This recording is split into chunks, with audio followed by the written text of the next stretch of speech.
ہوئے بڑی دشواری ہوتی ہے۔ مجھے ایک تقریب خاص طور پر یاد ہے، اس کا تعلق میری اپنی ذات سے ہے۔ یہ میری ختنے کی تقریب تھی، جو پتہ نہیں کیوں بڑی دھوم دھام سے منائی گئی۔ پورے گھر کی صفائی اور چونے کاری کی گئی اور اسے رنگین غباروں اور جھنڈیوں سے سجایا گیا۔ سارا گھر مہمانوں سے کھچا کھچ بھرا ہوا تھا، دیگیں کھنک رہی تھیں، ایک ہنگامہ برپا تھا۔ میرے کپڑے بہت عمدہ تھے، سفید ریشم کا کرتا، لٹھے کا پاجامہ، سنہری بروکیڈ کی شیروانی، سر پر گوٹا لگی چاند تارے والی ٹوپی، گلے میں تازہ پھولوں کے ہار۔ لوگ میری لیے طرح طرح کے تحفے اور کھلونے لائے تھے۔ بوا جانتی تھیں کہ میرے لیے بہترین کھلونا ایک دلہن ہو سکتی تھی، سو انہوں نے اس کا بھی انتظام کر دیا۔ ایک دور سے آئی ہوئی میرے رشتے کی کم عمر خالہ کو رنگین کپڑے پہنا کر ہار پھولوں سے تیار کر کے دلہن بنا دیا گیا۔ یہ میری زندگی کا سب سے بڑا دھوکہ تھا۔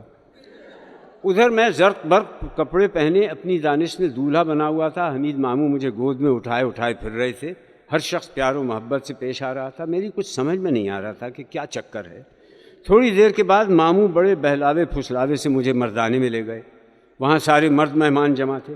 درمیان میں ایک چوکی تھی جس پر گوٹے لگا پیلا کپڑا بچھا ہوا تھا، اوپر ایک سرخ دوپٹہ سائبان کے طور پر تنا ہوا تھا۔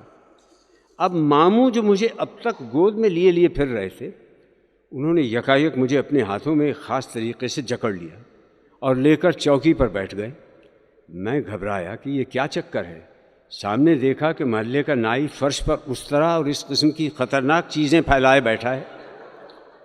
میں نے روحانسا ہو کر کسمسانا شروع کیا۔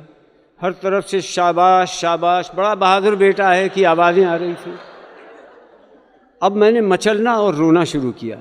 ماموں نے کہا کوئی بات نہیں، گھبراؤ نہیں، اوپر دیکھو دیکھو، وہ دیکھو سونے کی چڑیا اڑ رہی ہے۔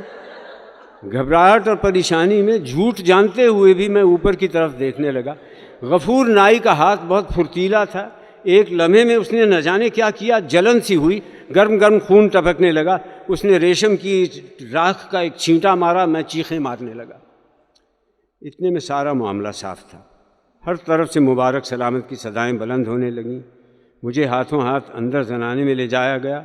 میرے رونے چلانے سے بوا پریشان تھی، مگر دوسری عورتوں نے مجھے ہاتھوں ہاتھ لیا اور ایک تیار بستر پر لٹا دیا۔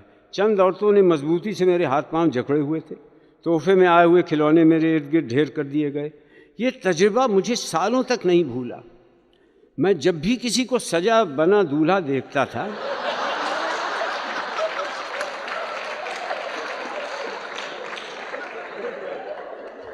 تو ہیبت طاری ہو جاتی تھی کہ اب اس کے ساتھ بھی یہی کچھ ہونے والا ہے۔ جب ذرا بڑا اور سمجھدار ہوا تو معلوم ہوا کہ دولہا بننے کے اور بھی کچھ فوائد ہیں۔